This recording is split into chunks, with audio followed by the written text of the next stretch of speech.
When my granddaughter was hurt recently, something unexpected happened. My chest tightened, not because I was in danger, and not because I was being yelled at, but because my body remembered. And that surprised me because I'm 68 years old. That part of my life was decades ago. I've raised children. I've lived a full life. So why did my body react like it was happening all over again? Here's what I've learned. Trauma doesn't just live in your memories. It lives in your nervous system. It lives in your chest, in your stomach, in your shoulders, and in your breath. When I was married and being physically and mentally abused, I lived in survival mode. I never knew what mode or what mood he would be walking through the door with.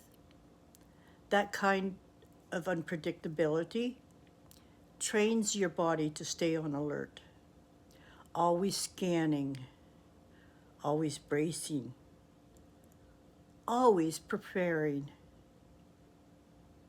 Even when you don't realize it, when I watched my granddaughter cry, afraid, my body didn't just see her, it remembered me.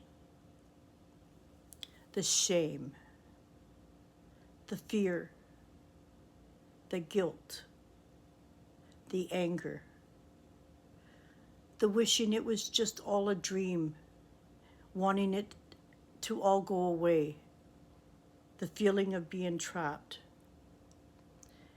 And suddenly, my chest was tight again.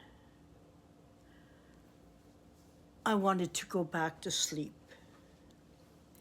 And I realized something important.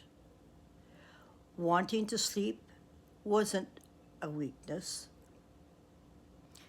It was my nervous system saying, "This is just too much. Shut it down." There are 4 common trauma responses: fight, flight, freeze, and fawn. Fight, you push back. Flight, you run. Freeze, you shut down. Fawn, you people please to survive. When I was young, I did sometimes fight back, only to find out it made things worse. I did eventually run.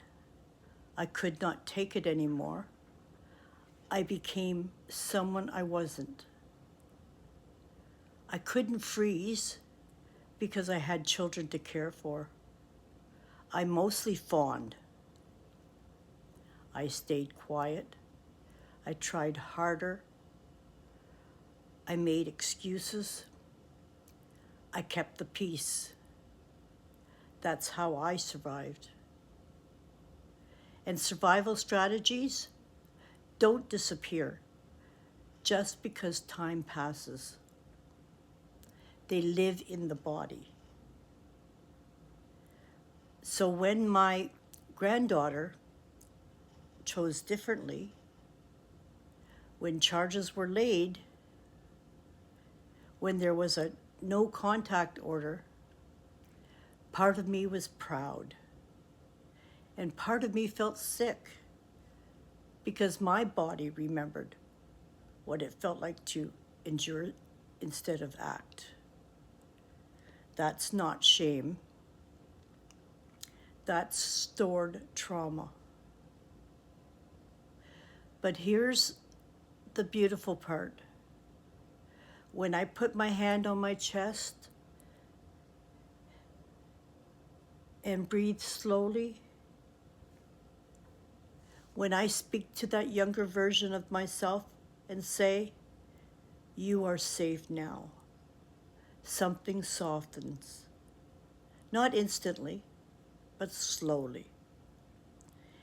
Healing doesn't erase what happened. It teaches your body that the danger has passed.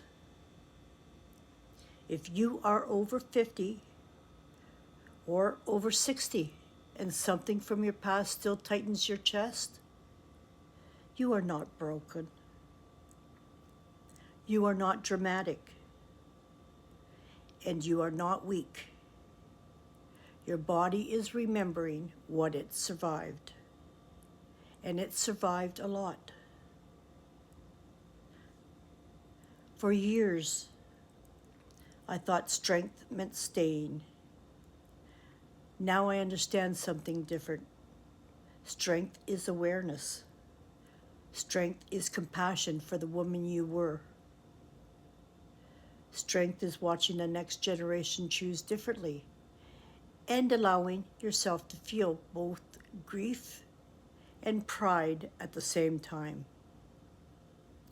Strength is also stepping aside and let them press charges and deal with their issues without influence from you. Times change. Laws can be different. Strength is knowing you're stronger than you think.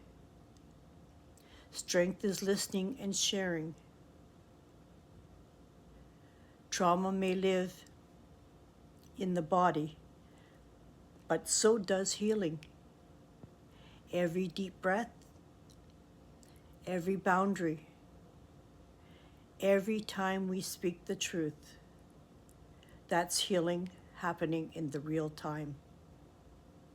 I'm still standing, and if you are watching this, you are too. Tell me, has your body ever reacted before your mind understood why? Well, you are not alone. If this has touched you in any way, please like, share, and subscribe so we can reach others too. I'm Carol Ann, and this is Still Standing. You have a great day.